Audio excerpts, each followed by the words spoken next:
ফজরের আজান চারদিকে ছড়িয়ে পড়তে পদ্মজার চোখ খুলে যায়। বিছানা থেকে নামার জন্য ওঠার চেষ্টা করলো, পারল না। আমির দুই হাতে জাপটে ধরে রেখেছে। পদ্মজা আমিরকে মৃদু কণ্ঠে ডাকলো, এই যে শুনছেন। আমির সাড়া দিল না। আবার ডাকলো পদ্মজা। আমির ঘুমের ঘোরে কিছু একটা বিড়বিড় করে আবার ঘুমিয়ে তলিয়ে যায়। এবার পদ্মজা উঁচু স্বরে ডাকলো, আরে উঠুন না, ফজরের নামাজ পড়বেন। এই যে। আমির পিটপিট করে তাকায়, দুই হাতের বাঁধন আলগা করে দেয়। পদ্মজা আমিরকে ঠেলে দ্রুত উঠে বসে। বিছানা থেকে নামতে নামতে বলে, অজু করে আসুন, আপনি আমাকে কথা দিয়েছিলেন আজ থেকে নামাজ পড়বেন। পদ্মজা কলপাড় থেকে অজু করে আসে। এসে দেখে আমির বালিশ জড়িয়ে ধরে আয়েশ করে ঘুমাচ্ছে। মৃদু হেসে কপাল চাপড়ালো পদ্মজা। এরপর আমিরের পাশে গিয়ে দাঁড়ালো। আমিরের চুলে বিলি কেটে দিয়ে কোমল কণ্ঠে বলল, উঠুন না, নামাজ পড়ে আবার ঘুমাবেন, মসজিদে যেতে হবে না, আমার সাথে পড়ুন। এই যে শুনছেন, এই যে বাবু। পদ্মজা দ্রুত জিভ কাটলো। মুখ ফসকে আমিরের ডাক নাম ধরে ডেকেছে সে। পদ্মজা সাবধানে পরখ করে দেখলো আমির শুনলো নাকি। না, শুনেনি। পদ্মজা মনে মনে বলল, উফ, বাঁচা গেল। আরো এক দফা ডাকার পর আমির উঠে বসে। কাঁদো কাঁদো হয়ে বারবার অনুরোধ করে, কাল থেকে পড়বো, আজ ঘুমাতে দাও। পদ্মজা শুনল না। তার অনুনয়ের কাছে আমির হেরে গেল। বউ যদি হয় সুন্দরী, আর অনুরোধ কি ফেলা যায়। আমির কলপাড় থেকে অজু করে আসে। দুজন পাশাপাশি দুই চার নামাজ সম্পূর্ণ করেন। নামাজ শেষ হতেই পদ্মজা বলল, এবার চলুন। আমির টুপি বিছানার উপর রেখে জানতে চাইল, কোথায়। এমনভাবে বলছেন যেন জানেন না। একটু অভিনয় করেই বলল পদ্মজা। আমিরের সত্যি কিছু মনে পড়ছে না। এখনো চোখে ঘুম ভাব বলেই হয়তো। সে মনে করার চেষ্টা করলো। মনে পড়তেই বলল, ও দাঁড়াও, চাবি নিয়ে আসছি। আমির বেরিয়ে গেল। পদ্মজা অপেক্ষা করতে থাকলো। জানালার পাশে দাঁড়াতেই ভোরের স্নিগ্ধ বাতাসে সর্বাঙ্গ চাঙা হয়ে উঠল। বাইরে সবেমাত্র ভোরের আলো ফুটেছে। পদ্মজা চমৎকার চাহনিতে দেখছে বাড়ির পিছনের জঙ্গল। কি সুন্দর সবকিছু। এত এত গাছ, অযত্নে গড়ে ওঠা বন জঙ্গল যেন একটু বেশি আকর্ষণীয় হয়। প্রকৃতির রূপ দেখতে দেখতে আচমকা চোখে পড়ল রানীকে। রানীর পরনে আকাশি রঙের সালোয়ার কামিজ। সে জঙ্গলের ভেতরে যাচ্ছে। চোর চুরি করার সময় যেভাবে চারপাশ দেখে, রানীও ঠিক সেভাবেই চারপাশ দেখে দেখে এগোচ্ছে। পদ্মজা নিঃশ্বাস বন্ধ করে পুরো দৃশ্যটা দেখলো। রানী গভীর জঙ্গলের আড়ালে চলে গেল। তখনই আমির আসে। পদ্মাবতী। আমিরের ডাকে পদ্মজা মৃদু কেঁপে উঠল। আমির কপাল কুঁচকে প্রশ্ন করলো, কিছু কি হয়েছে। না, কি হবে, চলুন আমরা যাই। পদ্মজা যে কোনো কথা এড়িয়ে গেছে তা বেশ বুঝতে পারলো আমির, তবে প্রশ্ন করলো না। পদ্মজা আমিরকে রানীর কথা বলতে বলতে গিয়েও বলতে পারলো না। সে ভাবছে আগে রানী আপাকে জিজ্ঞাসা করতে হবে। এখনই বলা ঠিক হবে না, উনি কি ভাববেন আবার। রুম্পার ঘরের দরজা খুলতেই ক্যাচ ক্যাচ আওয়াজ হয়। পদ্মজা ঘরে ঢুকে আগে জানালা খুলে দেয়, তারপর পালঙ্কের দিকে তাকালো। পালঙ্ক শূন্য। পদ্মজা আমিরের দিকে জিজ্ঞাসা হয়ে তাকায়। আমির ইশারা করে পালঙ্কের নিচে দেখতে। পদ্মজা ঝুঁকে পালঙ্কের নিচে তাকালো। কেউ একজন শুয়ে আছে, চুল দিয়ে মুখ ঢাকা, হাতে পায়ে বেড়ি বাঁধা। আমির পদ্মজার পাশে বসে বলল, উনিই রুম্পা ভাবি, ওনাকে ডাকবেন একটু। রেগে যায় যদি, তবুও ডাকুন না। আমির লম্বা করে নিঃশ্বাস নিয়ে ডাকলো, ভাবি, ভাবি, শুনছেন ভাবি। রুম্পা নড়ে চড়ে চোখ তুলে তাকায়। দুই হাত দূরে একটা ছেলে ও মেয়ে বসে আছে। তাদের মুখ স্পষ্ট নয়। আলো ভালো করে ঘরে ঢুকেনি। রুম্পা শান্ত চোখে চেয়ে রইল অনেকক্ষণ।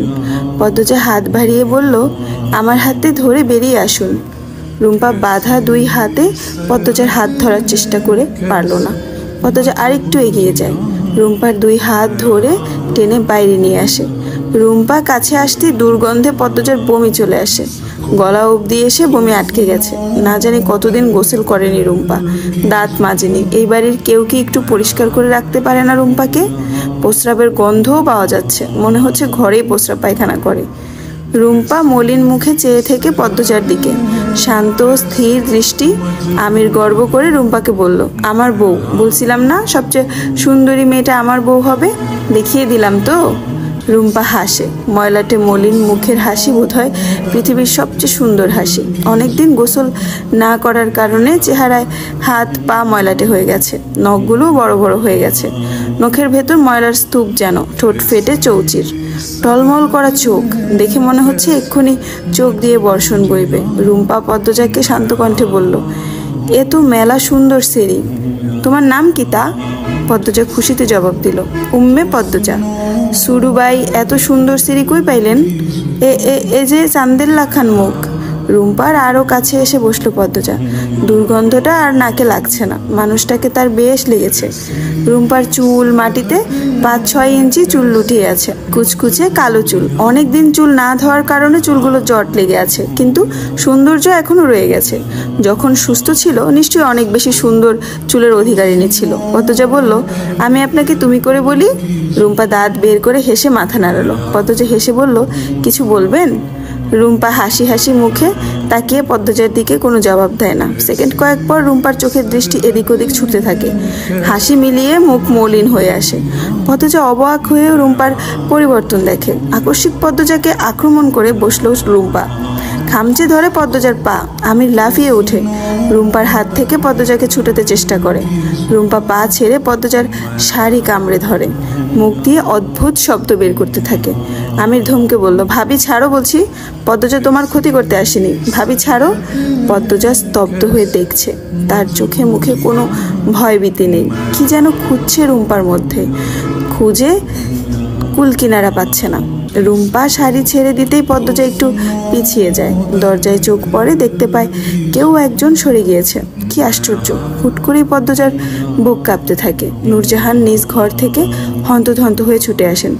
এসেই বললেন, তালা খুলছে কাটায়? বাবু, নতুন বউরে নিয়ে এখানে আইসোস কেন? আমির দ্রুত রুম্পার কাছ থেকে সরে আসে।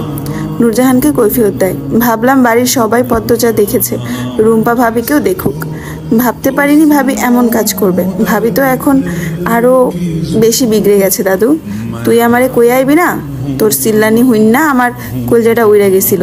বউ তোমারে দুঃখ দিছে এই সিরি? পদ্মজা বলল, না না, কিছু করেনি। আমির চেঁচিয়ে উঠল, কি বলছো কিছু করেনি মানে? হাত দেখি। আমির পদ্মজার 2 হাত টেনে নিয়ে বাম হাতের নখের জখম। আমির ব্যথিত স্বরে বলল, ইস, কতটা আঘাত পেয়েছো। ঘরে চলো দাদু, এই নাও চাবি, তালা মেরে দিও। আমির পদ্মজাকে টেনে নিয়ে বেরিয়ে যায়। বেরোবার আগ মুহূর্তে পদ্মজা রুম্পার দিকে তাকালো। দেখতে পেল রুম্পা আর চোখে তাকে দেখছে। সে চোখে স্নেহ, মমতা, একটু হাসিও লেগেছিল। পদ্মজার মাথা চক্কর দিয়ে উঠল। ঘরে এসে আমিরকে বলল, ওনার যত্ন কেউ নেয় না কেন? দেখনি কিরকম করলো? এই ভয়েই কেউ যায় না। শুরুতে আমাকে দেখে যদি রেগে যেত তখনই তোমাকে নিয়ে চলে আসতাম। সবাইকে ভাবি তুই করে বলে, তোমাকে তুমি বলে সম্বোধন করতে দেখে ভাবলাম বোধহয় তোমাকে পছন্দ হয়েছে, তাই আঘাতও করবে না। কিন্তু ধারণা ভুল হলো। আপনি অকারণে চাপ নিচ্ছেন। নখের দাগ বসেছে, শুধু রক্ত চলে এসেছে, এইটুকু ব্যাপার না।